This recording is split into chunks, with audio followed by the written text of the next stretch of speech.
Uma das sequelas da Covid é a perda da memória recente. Mas há formas e há exercícios que ajudam a estimular o cérebro e o raciocínio. Você vai ver agora na reportagem do Matheus Felipe. Os sintomas e doenças que o coronavírus pode desencadear ainda desafiam médicos e cientistas. Milhares de estudos tentam responder muitas perguntas sobre as consequências do vírus no corpo humano. Uma delas já é conhecida. A Covid afeta diferentes partes do cérebro humano. Bianca é enfermeira e teve perda de memória. Eu olhava algum objeto, por exemplo, uma caneta. Eu sabia que era uma caneta, mas eu não me lembrava que era uma caneta para poder verbalizar, para poder falar. Era como se a dor de cabeça fosse tão grande que ela bloqueasse assim, o meu raciocínio. Sheila é chefe do serviço de neurologia de um hospital e percebe isso diariamente no trabalho. Mais recentemente, nos últimos meses, a gente começou a perceber pessoas com quadro de confusão mental e esquecimento e sem nenhum outro sintoma respiratório. E aí, quando nós testávamos, o paciente tinha Covid. Então, progressivamente foi se percebendo quadros neurológicos mais graves.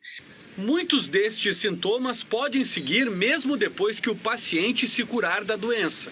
E outros que têm se queixado de um quadro de alteração da memória, principalmente relacionado a lembrar determinadas palavras. É como se, durante uma conversa, um diálogo, eles não conseguissem desenvolver um pensamento. Estudos recentes mostraram que a Covid tem preferência por determinadas partes do cérebro. Lá no início da pandemia, os médicos perceberam que quem mais sofria com esses problemas eram idosos e pacientes que passaram algum tempo entubados. Um ano depois, os estudos identificaram um novo perfil.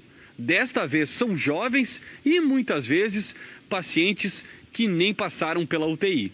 Se já o indivíduo idoso ele é mais susceptível, porque ele tem uma reserva menor, e o risco dele de processo de perdas cognitivas é maior, fica se imaginando o quanto do comprometimento nessa faixa etária, de certa forma, minando o pouco de reserva que possa existir, o quanto isso possa precipitar alguns quadros futuros, ok? Nós não temos essa resposta. Mas o objetivo dessa investigação é justamente a gente se antecipar. Criar reserva cognitiva é fazer com que as conexões entre os neurônios sejam cada vez maiores e mais eficientes. Isso pode ser obtido através de um estímulo, especialmente na idade adulta. Estimular o seu foco, a sua concentração, estimular as suas competências cognitivas, por exemplo, raciocínio lógico, raciocínio numérico, competências de linguagem. Então, quanto mais estímulos você proporcionar ao cérebro, o cérebro precisa de novidade todo dia. Então, quanto mais estímulos você proporcionar, mais reserva você vai ter, mais sinapses, ou seja, comunicações entre os neurônios você vai ter, e você vai ter caminhos alternativos caso, por exemplo, o Covid vamos dizer assim, prejudique alguma questão neurológica sua, você vai ter caminhos alternativos para as comunicações seguirem acontecendo. Especialistas aconselham que pacientes que apresentem algum tipo de esquecimento ou atividade anormal do cérebro devem procurar ajuda médica.